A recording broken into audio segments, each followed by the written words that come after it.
Hey there, welcome back to the channel. Do you want to change your Zoom background to something fun and professional? Let me show you how to do it in just a few steps. The first step is to open the Zoom app. Launch Zoom on your iPhone and sign in if you haven't already. Next, you join or start a meeting. Enter a meeting or start one yourself to access video settings. The next step is to access the virtual background option. Tap on More that has the three dots at the bottom right of the screen.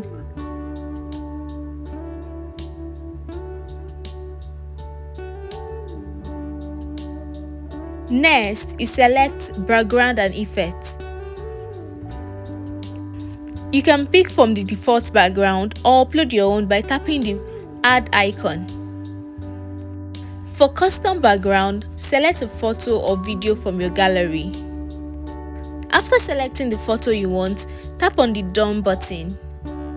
The next option is to adjust the setting. Ensure your face is well lit and your background is simple for best results. Once you've selected the background, it will apply immediately during your meeting.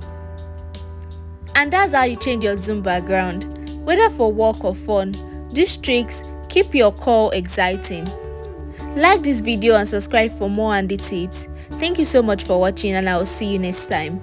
Bye bye.